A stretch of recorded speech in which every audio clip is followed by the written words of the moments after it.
Permettre aux habitants de proposer des projets pour demain, c'est l'une des volontés de la ville de Château-Thierry qui met en place une nouvelle fois un budget participatif alors que les citoyens ont jusqu'à dimanche soir pour se manifester. Nous avons pu en parler avec le maire.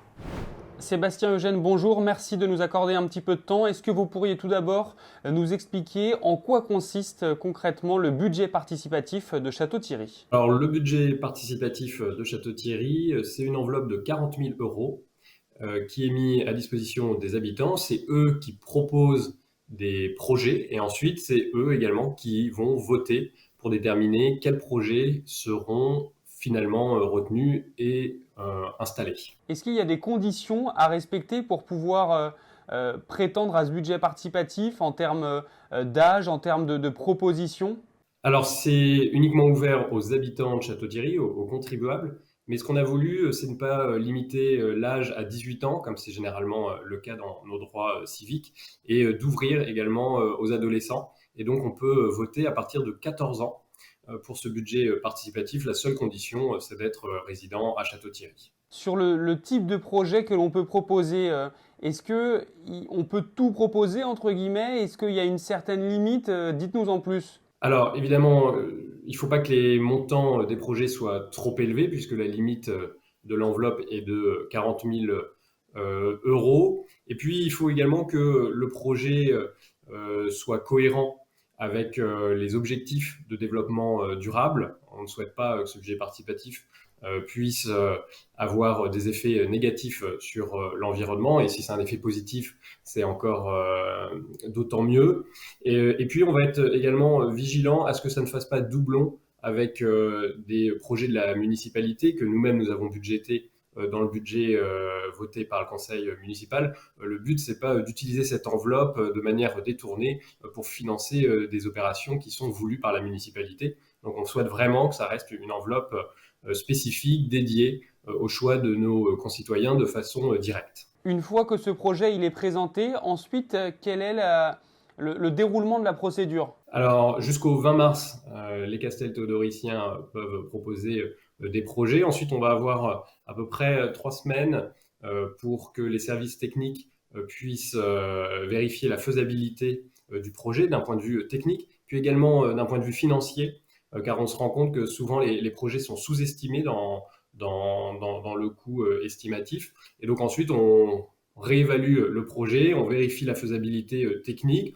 On peut également avoir un échange avec les porteurs de projets. Par exemple, si d'un point de vue technique, on ne peut pas le mettre une fontaine à tel endroit, on va proposer de la mettre à un autre endroit. Donc, on vérifie que ça correspond bien aux souhaits du porteur de projet. Et puis ensuite, on soumet l'ensemble des projets au vote. L'année dernière, on avait eu 16 projets qui avaient été présentés au Castel. Et justement, sur ces 16 projets, aujourd'hui, la plupart continuent de vivre et sont présents dans la ville ? Alors, il y a 5 projets qui ont été retenus l'année dernière, dont par exemple un parcours de santé en bord de Marne. Vous avez également eu des pièges à frelons asiatiques qui ont été choisis, la remise en état d'un endroit autour d'un rue de Château-Thierry. Donc, il y a eu 5 projets en tout qui ont été retenus l'année dernière et qui sont quasiment tous installés, même si pour des questions techniques, il en reste encore un ou deux qui restent à installer, mais qui vont l'être dans le mois qui arrive.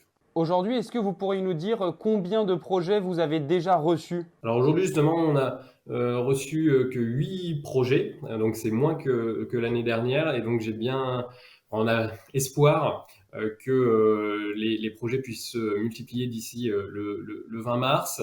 Il ne faut pas hésiter que les personnes qui n'ont pas vu leur projet retenu l'année dernière n'hésitent pas à le redéposer parce qu'il est possible que cette année, ça puisse finalement être retenu par le vote des Castels. Et après, sur le nombre de projets qui vont être retenus, ça dépendra aussi du coût de chacun pour que ça ne dépasse pas ces 40 000 euros ? C'est ça. Le souhait, c'est vraiment qu'on puisse utiliser toute l'enveloppe. Donc, on prend les projets qui ont reçu le plus de suffrages, on les classe, et puis lorsqu'on arrive à 40 000 euros, on arrête d'en prendre. Donc, l'année dernière, le couperet s'est fait sur 5 projets. Et c'est pour ça que celui qui est arrivé en 6e position, il ne faut surtout pas hésiter à ce qu'il puisse le représenter, parce que c'est possible que cette année, ce soit un projet qui soit retenu. Et ils sont réalisés assez rapidement dans l'année qui suit, ou ça peut prendre plus de temps ? Alors, ça va vraiment dépendre de la technicité du projet. Lorsqu'il y a des commandes qui sont longues pour obtenir le matériel, ça va prendre un petit peu plus de temps pour l'installation. Je pense notamment aux fontaines d'eau, puisqu'il faut qu'on tire des câbles et qu'on fasse un petit peu de travaux de plomberie. Vous avez également, lorsqu'on parle de végétalisation, des contraintes liées à l'environnement. On ne peut pas planter en toute saison.